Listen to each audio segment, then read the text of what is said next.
Jharkhand scam selection commission यानी कि JSSC. और अगर इसमें सीजीएल जोड़ दें तो हो जाएगा Jharkhand scam selection commission certified घोटाले वाले लोग। JSSC CGL. जैसा मैंने आप लोगों को कहा था कि मैं झारखंड की बेरोजगारी और धांधली का एक वीडियो लेके आऊंगी, तो स्वागत नहीं करोगे हमारा? मैं आप लोगों के आने वाले कल की एक परछाई हूँ। अगर आप झारखंड से हो, कोई सोर्स नहीं है और 40-50 लाख देने को नहीं है, तो फिर आप लोग भी उसी राह पे हो जिस पे कभी मैं थी। तो चलिए थोड़ा टाइम मशीन को पीछे घुमाते हैं और चलते हैं 2015 में। 10 साल पहले मुख्यमंत्री थे श्री रघुवर दास जी। उस समय हमारा प्यारा जेएसएससी सीजीएल जेएसएससी सीजीएससी कहलाता था। अभी तो बस आपको एक ही नाम बताया है, और भी नाम बताऊंगी। आपको लगेगा जैसे ये कोई परीक्षा नहीं बल्कि कोई पाकिस्तानी जासूस है जो नाम बदल बदल के हमारे झारखंड की खुफिया जानकारी लेने आया है। हाँ, तो मैं कहाँ थी? वर्ष 2015 में। फॉर्म निकले, काफी लोगों ने भरा, मैंने भी भरा, और भगवान की दया से मेरा सिलेक्शन हो गया। पीटी के बाद मेंस के एग्जाम का डेट नवंबर में रखा गया था, पर शायद मेरी खुशी भगवान और जेएसएससी वालों को देखी नहीं गई। पहले एक नोटिस आया जिसमें मेंस के एग्जाम को पोस्टपोन करने की बात कही गई, और कुछ महीनों बाद एक प्यारा सा नोटिस चिपका दिया गया। क्योंकि पेपर लीक तो हुई नहीं थी और शायद ईमानदारी से एग्जाम भी हुई थी, इसलिए बहाना भी बिल्कुल यूनिक था, एकदम नया बहाना था कि क्वेश्चन सही तरीके से एग्जाम के लेवल का ना सेट करने के कारण जेएसएससी सीजीएससी के पीटी एग्जाम्स और रिजल्ट को रद्द किया जाता है। मैंने अपने पूरी लाइफ में कभी ऐसा बहाना नहीं सुना। फिर जेएसएससी सीजीएससी बना जेएसएससी सीजीएल।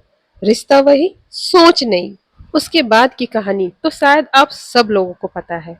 फॉर्म पे फोटो भरवाए गए, जैसे दामनी फिल्म की कोई शूटिंग चल रही हो। तारीख पे तारीख, तारीख पे तारीख, तारीख पे तारीख होती जा रही है, लेकिन एग्जाम नहीं हुआ माय लॉर्ड। वर्ष 2021 में इसका फिर एक बार नामकरण हुआ, और इस बार नाम रखा गया JGGLCCE। जितना डिफिकल्ट ये बोलने में है, उतना ही डिफिकल्ट इसके होने में भी है। फिर आया वर्ष 2024, और इस बार दो बार एग्जाम लिए गए।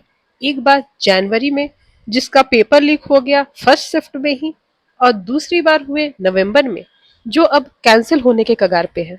वर्ष 2024 के एग्जाम में 2022 के करंट अफेयर्स पूछे जाते हैं। 2022 के करंट अफेयर्स क्यों?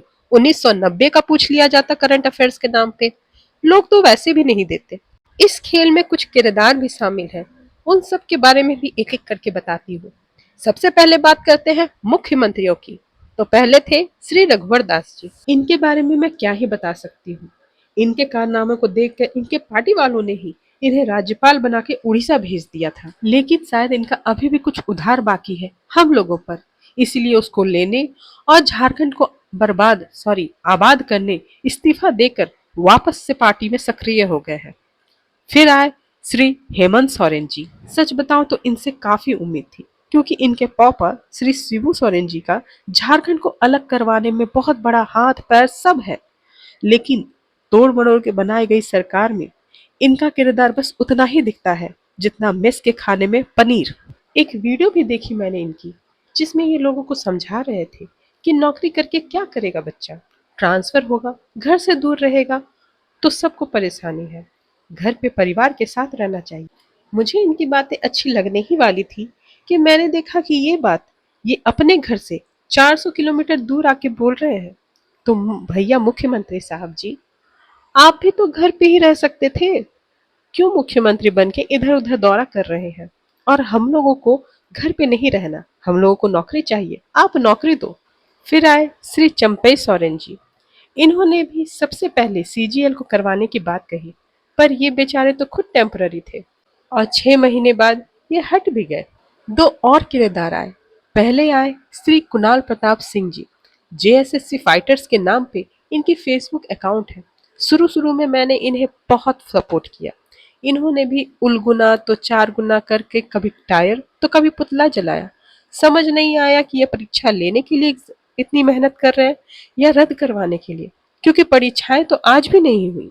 पहले मैंने इनको पैदल आते हुए देखा था, फिर बाइक, और अब ये भैया जी कार भी मेंटेन करते हैं। एक और नाम जोड़ा, टाइगर श्रॉफ का, सॉरी, गलती से फेवरेट वाले का नाम निकल गया, टाइगर महतो जी का, श्री जयराम महतो।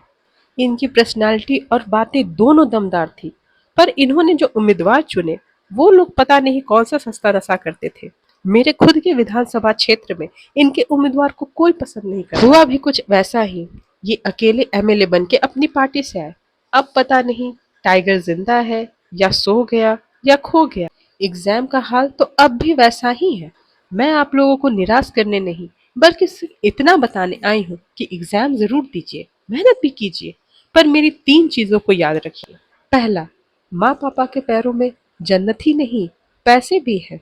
अगर 50-60 लाख रुपए वो दे सकते हैं तो पक्का आप झारखंड की तैयारी कीजिए। दूसरा, अगर आप खुद को उतना ही लकी मानते हैं जितना सर्फ एक्सेल की 99.9% धुलाई के बाद भी जो एक कीड़ा माइक्रोस्कोप से दिखता है, तो आप सारे काम धाम छोड़ के झारखंड की तैयारी में लग जाइए। और तीसरा, तैयारी कीजिए, एग्जाम भी दीजिए, लेकिन एक और ऑप्शन जरूर रखिए, नहीं तो 10 साल बाद आपके हाथ कुछ नहीं रहेगा। विकास दिव्याकृति सर ने कहा था कि तैयारी करके लोगों को तजुर्बा होता है।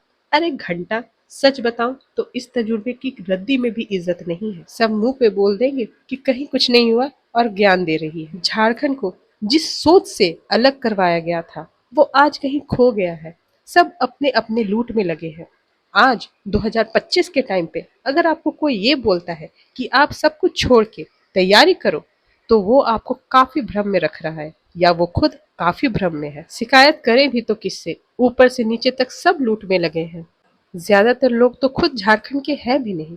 झारखंड और यहाँ के युवाओं की जो आज हालात है, उसके लिए सारी सरकारों ने अपने अपने हिस्से की योगदान दी है। इसलिए आप लोग तैयारी सिर्फ झारखंड की नहीं, बल्कि अपने उम्र के अनुसार दूसरे दूसरे फील्ड की भी करें, क्योंकि नौकरी नहीं तो कुछ नहीं। आपकी वैल्यू ना घर में ना बाहर में। झूठ बोलते हैं वो लोग जो कहते हैं कि घर वाले आपके अपने होते हैं, चाहे आप कमाओ या ना कमाओ, सब पे बोझ बन जाओगे आप।